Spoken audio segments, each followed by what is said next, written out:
going on, Los Angeles? Welcome into the Rams Skinny here on the LAFB Network. We are on the Rams LAFB YouTube page, LAFBnetwork.com, and anywhere you get your podcast. Thank you, as always, for making us a part of your day. After a tough loss last week, a heartbreaker in overtime in Detroit, but a hard-fought battle, 26-20. The Rams fought valiantly, but fell just short. We now move forward to the Arizona Cardinals, a division foe that the Rams have typically always played very well against. Sean McVay, no matter who the coach is down in Arizona, has won seemingly every game against this Cardinals team, but a talented Rams team facing a lot of injuries. And so, not at full strength. Obviously, a lot of injuries going into the season. Just yesterday, Skinny placed 3 starters, or 2.5 starters, if you will, on IR. Puka Nacua, Steve Avila, starting guard, and Joe Noteboom, who started at tackle last week, but is kind of that swing backup player who is playing for Alaric Jackson, who is suspended still for this week. So an uphill battle. We're going to get all into it, talk about some new additions, preview the game, and just give our thoughts on the state of this Rams team. But first and foremost, my man, Skinny T. What's up, brother? Happy Thursday to you. Happy Thursday to you as well. I am, you can tell, in a different location. I am in Northern California, so I didn't experience the last bit of the heat wave, nor the earthquake in Malibu, California. But I'm in beautiful Marin County, California, and it's always fantastic here. It's beautiful. The weather's wonderful, and but always here for you guys for the Ramley. Can't miss this. That's right. I know. Appreciate you being here. I know there's always a bit of a rivalry between NorCal and SoCal, but I mean, Marin County is one of the most beautiful counties in all of California. So enjoy it up there. But we have what feels like Marin County weather now down here in LA, a breezy, cool 70s today in the Southland. It's beautiful. I wore a hoodie this morning taking my daughter to school. It was amazing after triple digits. The craziness on Monday, hitting, I think we hit still in Pasadena here, 111 on Monday. Tuesday dropped to like 82. And then, Tuesday. And then my days are all wrong. Anyway, this morning, when I took her to school, it was like 61. So literally almost a 50-degree difference over like a 48-hour period. Crazy. Wow. So, earthquake weather. Hope everyone's good there. Fires are all across Southland. Unfortunately, Wrightwood is being hit. I have family that lives up there, so they're in risk of losing home. So a lot of, unfortunate, crazy weather. Hope everyone's safe and healthy and looking after loved ones. That's most important. But hopefully, no matter what, we can give you some relief and talk Rams football and enjoy the Ramley, as you said, together, because that's what we all are, even if we disagree on things. Like, this is the Ramley, and we love talking Rams football with all of you. So before getting into the preview, show is always brought to you by our friends at BetOnline. Head to betonline.ag today. Use our promo code BELIEVE. That's BLEAV. He's going to get you a welcome bonus on that first deposit. You can tell them the guys over at the Rams Skinny sent you. You get some free money to play with. And you do that. And if we look at this Rams and Cardinals game, the Rams are a 1-point dog, actually, against the Cardinals. Cardinals are a 1-point favorite against our banged up Rams. So take that for what you want, but all that can be done at betonline.ag. All right, state of the Rams first. Let's start with that, and then we'll get to kind of the additions and the preview. A lot of chatter this week. A lot of people we respect and friends with and other content creators and journalists about kind of where this Rams team truly sits in the arc of NFL power rankings. And, who really cares about rankings after 1 week? This Rams team was 3-6 last year, made the playoffs. So anything we say is all just, fodder at this point, because it's a long season, a long way to go. But I think we've seen some people think last week's performance, because of how well they fought, it's worth a higher ranking than maybe what you and I think. But I'll just toss to you, like, where do you think the state of this Rams team is right now? Not the ceiling of this Rams team when healthy. The roster that's going to be on the field on Sunday, where does this Rams team sit to you? Well, there's the rankings that are the opinions of these of journalists, and then there's the actual analytics that came out after the game. So different EPA per play and DVOA and things like that. And those places are a lot less high on the Rams. Now, a valiant effort against a playoff opponent. obviously that gives some respect. Sean McVay is going to always put his team in the best place to win games. And then you got Matthew Stafford and you got Cooper Kupp, and that's worth a lot. But I didn't walk away from that game feeling great about the defense. They got pushed around on the ground. Going back to those analytics rankings, you're looking at some of those, and they're in the bottom third of the league. They are at 23rd in DVOA on defense, and even worse against the run. Some places it was the worst performance by run defense. Now this is a good opponent, but I didn't walk away from that game feeling encouraged by it. I thought they got lucky. I thought Goff played terribly. I thought there were some things that fell in their favor, and I thought Matthew Stafford and Cooper Kupp played lights out. The rest of it, well, Jared Verse also had a fantastic game. Got to throw that in there. Led the team in pressures with 6 and had a sack. So, but that's not a whole team. Matthew Stafford is going to continue to get pressured. He was one of the most pressured quarterbacks last week. And that's got to change. I would love to see this play calling change. We touched on it in our live reaction episode afterwards. There was no semblance of a running game. Blake Corum didn't play a single snap on offense, played a few on special teams.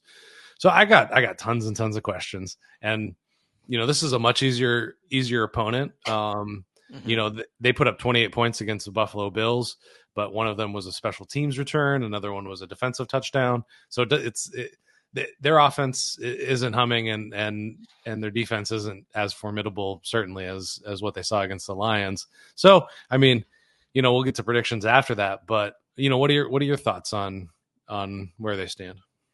Yeah, I think, we touched on the live, so we won't spend a ton of time, but just to kind of reiterate, like, this is not trying to be a doom and gloom analysis, but it's got to be realistic based on the play that we saw, and then based on the players now available to them and what they will be going up against. And, I think this team played their absolute butts off on Sunday night. Like, take nothing away from them. They took like you said, a playoff team that was pretty much fully healthy to the brink, took them to overtime. Probably should have honestly won if they executed a few plays on those at the final end of the game and were able to kind of salt the game away a little bit, or take some more time off the clock. So take nothing away from the way they played and how hard they played. But what we said kind of in the live, and what we've kind of said throughout the week, and even in some of our writing, is that's all great on a game by game basis, but that's not a sustainable formula to being a top 5, top 10 team in the NFL, because guess what? Now there's a week of film on this team, and everyone can see, like, as you mentioned, oh yeah, they can't stop the run. Look what the Lions did in overtime. And we can sit here and say, oh, well, they're a young team. They were gassed. Well, it's not really an excuse. Yeah, we can say that is true to what happened. But that doesn't all of a sudden give you an excuse to have you a top ranked team just because, well, you were young and out of gas. Like, well, you literally just got steamrolled down the field in overtime on all running plays and weren't able to slow it down. So that's my concern. Now, the Rams also have tape, and they also have very, very good coaching. So they're going to be improved in certain areas as well. And that's what they have going for them, is you still have Sean McVay, you still have Matthew Stafford and Cooper Kupp leading this charge, and you have Chris Shula, who I thought overall called a very good game as his first game ever defensive coordinator, first game that counts, I guess, defensive coordinator. But you gave up 163 yards on the ground. You gave up 6 yards per play, 363 total yards. As you mentioned, Jared Goff did not play well. You could attribute that to some of the defensive play, certainly. But I think there was a lot. Anyone that watched the game could say Jared Goff did not play a good game. Like, yeah, there was some forced stuff from the Rams, but there was a lot of unforced errors on his part. Now, Kyler Murray is a very different style quarterback, obviously, way shiftier. So you got to keep him in the pocket. When he can get outside the pocket and use his legs, that's when he can really do damage. So as we get into the preview, we'll talk more about that. But yeah, this is a team that I'm not long-term. I'm not worried. I still think this is a playoff team, but going into week 2 right now, looking at the injuries, looking at the patchwork offensive line, looking at now whatever other teams kind of know, like, this is not a top 10 football roster right now. Doesn't mean they still can't win on Sunday. And we know the scheme that Sean McVay will come up with will certainly put them, hopefully, in the best situation. And as we'll talk about, we hope that includes running the football a lot more and not forcing Matthew Stafford to potentially throw close to 50 times, because with this offensive line, that is not a recipe for success. I don't care what anyone says and how great Matthew Stafford is. As we talked about a little bit with Coach Rowe, whether you agree with him or not, but as a coach, when you have a weaker offensive line, being able to establish any semblance of run game is going to help no matter what. And so I'm not saying that's easy to do, but you gotta attempt it more than 18, 19 times. You gotta establish that a little bit, that it's going to be in the wheelhouse and whatnot. So yeah, concerns in the sense that it's just a banged up football team. Not concerned in the sense of, if things progress in the right direction, guys get healthy, that this is still a playoff team. Like we said at the top, like this team was 3-6 last year, made the playoffs. So no reason to panic whatsoever. But it's definitely not, in my opinion, a top roster in football right now. Yeah, I think of an analogy I've heard several times. You go out and you buy the Ferrari, and you get it home and it's leaking oil on your garage floor. We're in a bit of a leaking oil from your Ferrari right now. Yeah. We got to get that thing into the shop. We got to get that offensive line back healthy. Based on some of the moves that happened after they put these guys on IR, I don't know what the outlook is for some of these guys that went onto the IR. I think it's funny that for some reason over the last couple of years, journalists have started doing this where they say out at least 4 weeks. It's just funny because for a long time they would just say it's going on the IR, but now for whatever reason everybody's saying at least 4 weeks. But that's neither here nor there. But they're out at least 4 weeks, so the return date is post bye week, and that I was looking at that week 6 bye week as I'm not too excited to have an early bye week there, but now it's looking real necessary. Yeah, Yeah. It is. It's looking not just nice, but yeah, necessary if they can get because Sean McVay said yesterday that Puka Nacua may be even longer than 4 weeks. It's and seemingly it's feeling very similar to what Cooper Kupp went through last year, how banged up in training camp and then ended up going on the IR right before the season, and then even when he got back wasn't fully himself. So unfortunately, that's unfortunate news. Now, luckily at the skill position wise, I think the Rams are in a much better spot than offensive line in terms of who's available to them still at this point. And Cooper Kupp showed last week that he still is one of the best receivers in football when healthy. But hopefully there'll be some learnings from last year. And even though it's not ideal, hopefully they'll just keep keep Puka out as long as needed till he is absolutely 100%. So it's not just a lingering issue, and we can finally see these two guys together fully healthy. We still haven't seen that. I mean, what do we get it for a quarter last night? And then maybe we could argue Puka wasn't even fully healthy based on reports afterwards. Yeah, no, I mean, that was one of the things we wanted to see. We wanted to see the running game churning, and we wanted to see these two guys healthy together. And unfortunately, that's, we're going to be mid-season, it sounds like, before we get to see that. And my doom and gloom brain, you guys know that I'm not always the most positive, but I like to be realistic and use my brain about these things. Puka or Kupp's usage, he was 21 targets last week, 19 targets, something crazy like that. That's 2021 levels. And obviously he did a great job in 2021, but that continued into 2022, and he was just getting beat up. And the unfortunate reality about the McVay offense is that he uses his wide receivers as blockers, throwing over the middle, some stuff out on the perimeter, but these guys are getting hit more than one time, not just getting pushed out of bounds.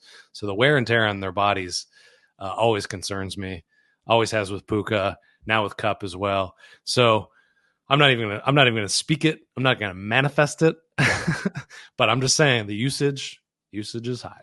Yeah, very high. And, we want to see other guys involved too. That's been kind of, if we can critique Stafford at all, because he's playing phenomenal. after last week, looked like a top 5 quarterback easily, hard to argue. But the one critique we've had, and this is just not with the Rams, over his course of his career, when you look at the Calvin Johnson years, is he definitely hones in on one guy, and that is his go-to guy. And rightfully so. When you're Cooper Kupp, he should be. But no Tutu Atwell targets. What, one Jordan Whittington catch, I believe. Yeah. Just very, very little usage around. And I get it. If no one's stopping Cooper Kupp, why would you not go back to the well? But like you said, because of the injury history, because of what these guys are tasked to do in this offense as also blockers and going over the middle constantly, sometimes you need to spread it around just to give the other guys some semblance of safety, if you will, like protect them a little bit by almost not going to them in a weird way. That's asking a lot, easier said than done, but that's been one thing that we have been, I don't know if critical is the right word, but one minor critique we've said. And yeah, go ahead. Oh yeah, it's not even a criticism. Obviously, it works when it works, but the injuries happen in football. It's a reality. So looking at the different receivers here and their targets, 7 for Tyler Johnson, 7 for Demarcus Robinson, which didn't feel like it. 4 for Puka Nacua, 5 for Colby Parkinson, 3 for Kyren Williams, three receptions for 4 yards, and then one toss towards Davis Allen. Yeah. So, yeah, just would love to see that. And what was the total for Kupp? Was it 21? It was 21. Yeah. So 21 targets. And that was top. That was a top mark in the whole NFL for week 1. yeah. But Yeah. it goes back to just showing how much they were throwing the ball. Yeah. When you name all those, list all those numbers, 2 guys had 7 and Kupp had 21, and there were still other, just threw the ball a lot. So, all right. Well, a few additions this week that, we could potentially see 1 or 2 of them start, and they're coming as free agent additions, as the Rams try to add to their offensive line. Like we saw them have to do this in training camp with injuries, had to add bodies in order to kind of even just get through training camp. But they add Tyler Neskey, who actually was with the Rams in 2022, 38 years old, so a vet. We'll talk a little bit, but I would see him more as a depth piece. Geron Christian, who actually started 9 games last year for Cleveland. So I would actually expect him to potentially start at left tackle, depending on the Rob Havenstein situation. And if Havenstein does start, do they feel more comfortable with McClendon sliding over to left tackle, even though he's been playing right, or feel better with Christian coming off the street, starting there and using McClendon as depth? And then also added Dylan McMahon off of the Eagles practice squad, who we've heard, I did some reading and they actually really liked him. He's a really talented kid that, has a high upside, so can play, I think, center and guard, so a little versatility there. So depending on Kevin Dotson's status, who is also on the injury report with a kind of ankle injury, if he can't go, do you play Logan Bruss at guard, or do you play McMahon, who you just brought in? Do you play? Yeah, I mean, this offensive line is just a mess. So, but quickly, we don't got to dive into it a ton, but just your thoughts on those 3 additions. Yeah, I think they found some good backups there. Huron started some games, but as a backup in Cleveland, and so you got to do what you got to do at this point, and they're gum and toothpicks and duct taping this thing together, just hoping to get to that bye week at this point, it seems like. And it's just amazing how snake bitten this particular group can get so quickly. I don't know what to attribute that to. That's where my mind goes to, is like, why did this happen in 2022 and why is this happening now? I think they had to do it. They had to add some bodies, and they did it. So yeah, I mentioned it on the live. It's going to be better than AJ Arcuri as well. Yeah, giving up 6 pressures in a limited amount of time. Yeah, I think he had a 1.6 pass blocking grade.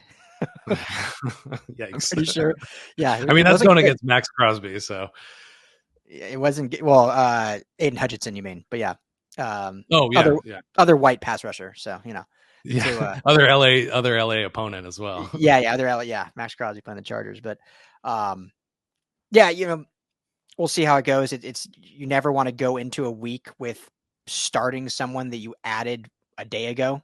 They added them on Wednesday, so not even with the early preparation. Like they'll basically have they had yesterday to get acclimated, and then today and Friday and Saturday is basically walkthrough and travel day, and Sunday's game time. So not a lot of preparation there.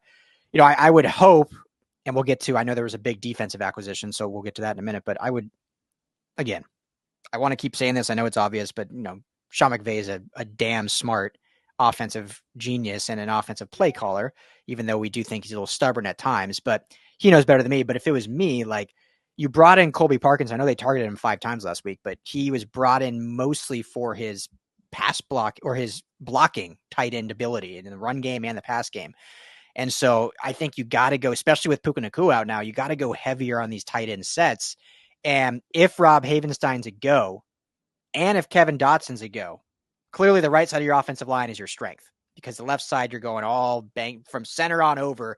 It's all basically new. I know you got Jonah Jackson, who is the one lone healthy, but he's going to be playing next to essentially 2 new starters on either side of him. So the right side is your strength. So I'm going for sure 1 tight end sets, but sometimes 2 tight end sets, and overloading that right side and running straight at the right side until the Cardinals can prove they stop it. Just go heavy there.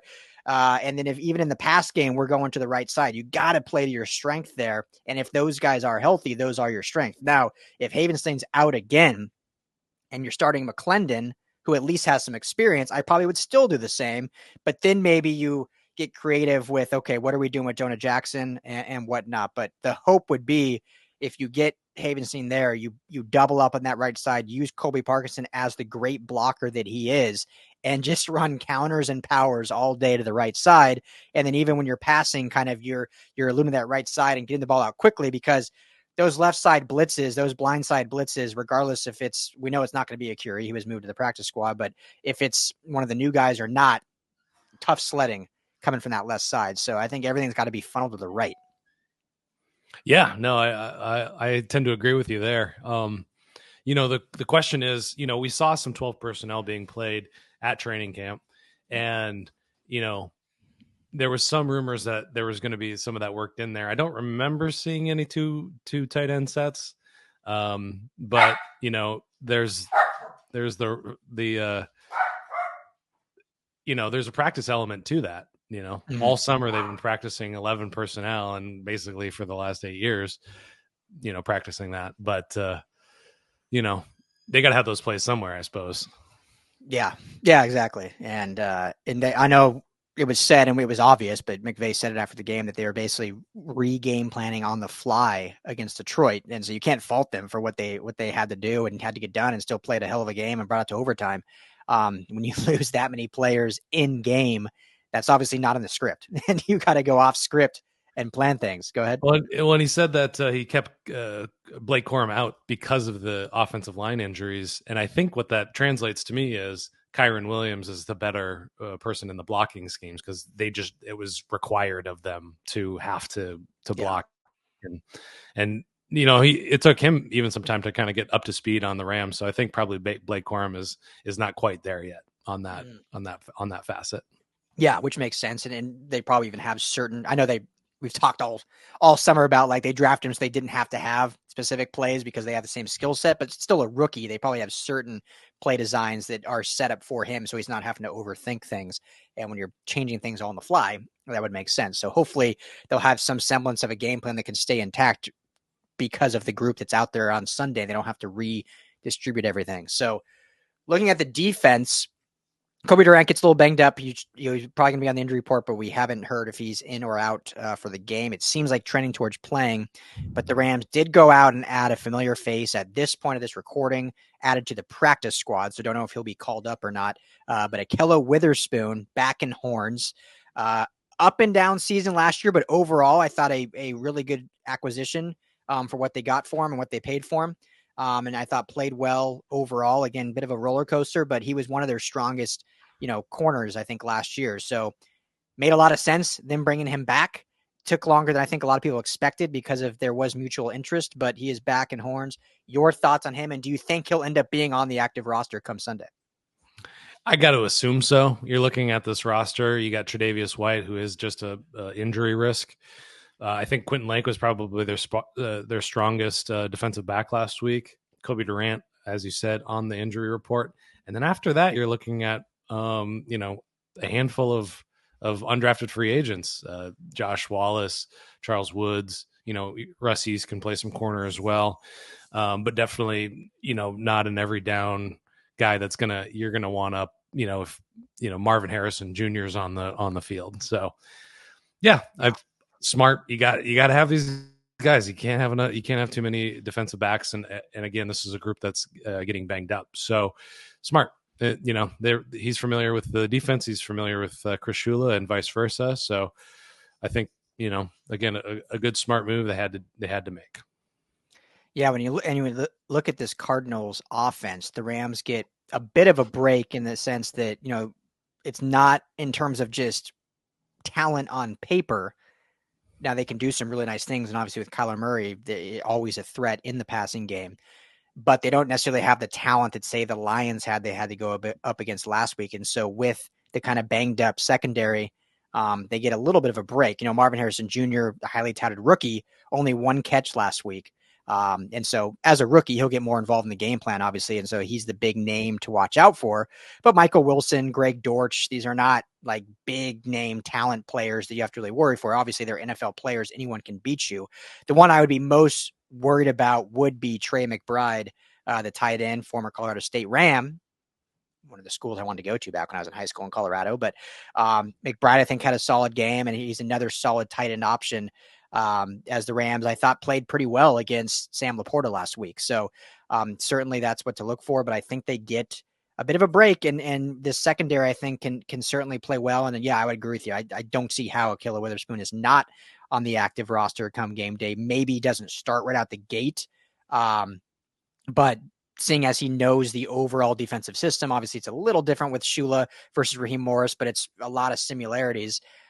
He could come in and obviously was at practice yesterday after being signed, but he can come in and pretty much, I would think, pick it up really, really quickly. And there's not a huge learning curve there. So I'd be shocked if he wasn't on the active roster. I'd be shocked if he didn't play as well, whether it's a start or just coming in throughout the game. But I think a good warranted addition. I think it was necessary. I'm surprised it took this long. There's talks that other teams had interested in him as well. So it was more of a negotiation of getting him back that took long, not necessarily because neither side wanted to happen. So it was just a longer negotiation, which I don't understand. We talked about with Stafford, like these things I think should take 24 hours. Like go back and forth as many times as it take and come with it. Like, what is this, like dating? We're like, all right, I'm going to give it 7 days and then we'll respond. Like, you got to play cool. Who's boss. Yeah. Our first date went well. I'm not responding for 3 days. Like, he can call me first. I don't get it. But yeah, I mean, from a just kind of a leverage position, I mean, Akhello's in the right spot, over the Rams. I mean, the Rams, they're in a bad spot with their injuries, but yeah, I mean, you were saying that they get kind of a easy break, and looking at the schedule, there's a chance that they can come out of this, not in the negative column. They can come out of going into the bye, depending on what happens with Jordan Love, with a record of 3-2, and maybe even at worst at 2-3. With who they're playing here. This Cardinals, very beatable team. The Bears don't look as fierce as maybe we thought they would be, and then again, Packers without Jordan Love. So, if they can pull this off, they can come out of this looking not as bad as these injuries may look right now. Yeah, and it feels, to that point, this feels almost like a must win. Now, must wins, I don't like getting that early on because, again, like we said, this Rams team was 3-6 last year and made the playoffs. But like you said, if they lose this game, drop to 0-2, they get the Niners the following week. And I know Rams fans hate the Niners, but seeing what the Niners did to the Jets on Monday night, they're going to run for 250 yards on this Rams defense based on what we saw last Sunday. I'd say that's going to happen. Things can improve, but just based on those two game tape performances, the Niners are going to run the football because you've got to think it's looking like McCaffrey may be out again this week, and then he'll be fully healthy for that week 3 matchup. So that's not a game that I like this current roster in. And then, as you alluded to, Bears and Packers, both winnable games. But if you're going 0-3 into those, now those feel like absolute must wins. Like, can you imagine going into the bye 0-5 or 1-4? That's very different even still than being 3-6. Maybe 1-4 and 3-6 are the same amount of games apart. But that feels like such a larger uphill climb. And so we're getting way ahead of ourselves, but just to single down the importance of this game, not only is it a divisional game, and so you cannot fall down 0-2 or 0-1, I guess, in your division, but this team might be the most beatable team as it stands right now, depending on the Jordan Love injury. If he's back, if he's still out, then maybe the Packers. But Packers, remember, a lot of pundits picked the Packers to be in the Super Bowl this year. Obviously, things change without your quarterback, but that just tells you overall, a lot of people believe that roster is really good. The Bears, huge acquisitions over the offseason. And it obviously looked very rusty in week one, but Caleb Williams is only going to get better. Their offense is only going to get better.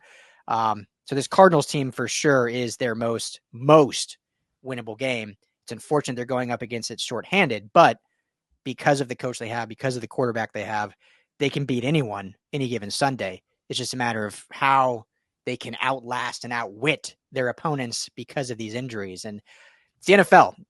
This isn't college where you have 90-player rosters and you lose one and, well, guess what? There's a 5-star sitting behind it that might be just as good. Like, you lose your starter in the NFL, there's a big drop-off to that backup, and specifically on the offensive line. So we'll see how it goes. But it's going to be a tough task.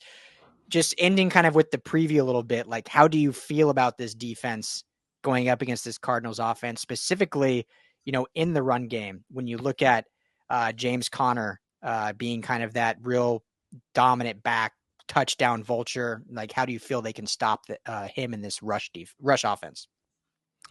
Yeah, I think that you got James Conner and you have Kyler Murray to contend with. Kyler Murray was the team's leading rusher last week. And we haven't seen this defense, this very young defense, going up against a mobile quarterback like Kyler Murray.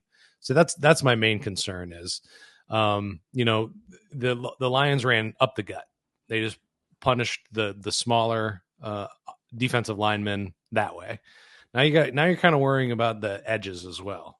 When Michael Hoyt is out there, are they just going to call a designed run to get Kyler Murray out in the perimeter and in space? So, those are my, obviously James Conner can go up the gut, but you're adding this other layer into there. So I'm definitely worried about that, but this isn't the same offensive line. This isn't the Lions offensive line. This is, Jonah Williams is out. Greg Beacham let tons of pressures in. He was the AG Archieri of the Cardinals last week. So, I think that because of that, I think it's not going to be a blowout, but it's going to be a lot closer than it would have been, with a healthy team on the field. Yeah, I agree. I think I mean, it's night and day difference between these offensive lines they're going to be going up against. So hopefully we'll see a night and day difference, because when you look at this defensive line for, how good I think Jared Verse did look overall, 15 total pressures, which, is not terrible by any means, but if you can get that number up in the 20s, that's when you've had a pretty solid game. 2 total sacks they had on Jared Goff, obviously Jared Verse with the one, and then Byron Young with the other. So both your outside guys getting in on the action, but hopefully we'll see more of that. And what's really going to be important for this defensive line, and you look at Bobby Brown, who I didn't think had a great game, not a terrible game, but not a great game. He got pushed around. Got pushed around for sure. I think Kobie Turner had a quiet game. Wouldn't say a bad game, but a quiet game. Braden Fisk, not terrible, definitely not great, but looked like a rookie out there. Looked a little undersized, a bit, if you will. What's going to be really important for them is how gaps sound and how much they stick within their roles of, gap integrity. Because as we alluded to with Kyler Murray, Jared Goff's a statue, and they let him get out once for that giraffe-like scamper of a first down from Jared Goff.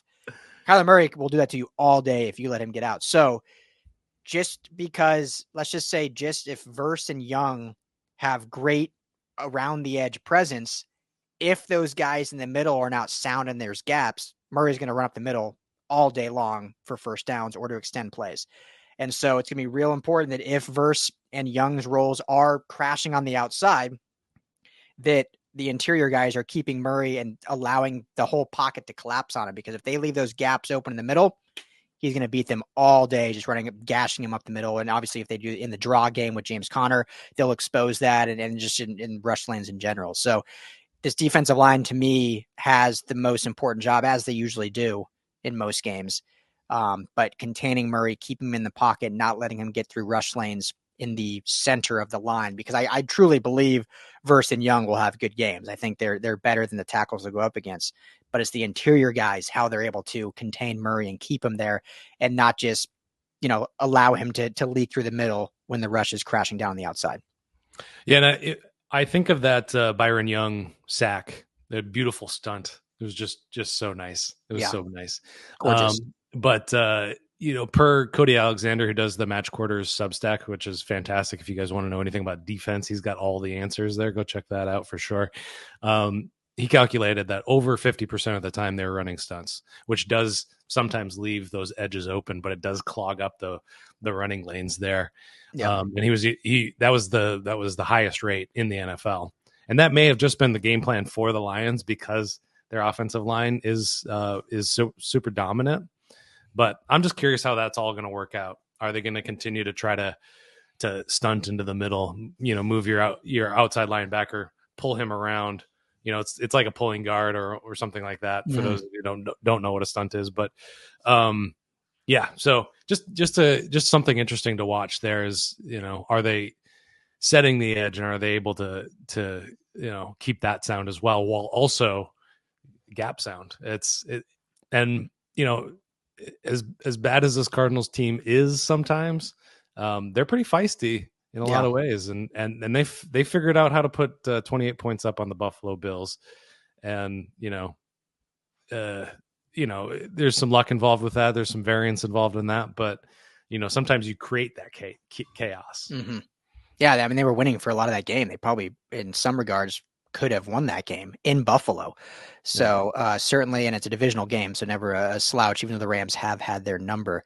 But yeah, if they have a 50% stunt plays again, stunt like my daddy, something like your daddy is the new theme song for this Rams team, I think. So we'll have to get that rolling if they have that many. So, all right, do you want to do score prediction? I mean, it's the preview shows. I guess we kind of have to, right?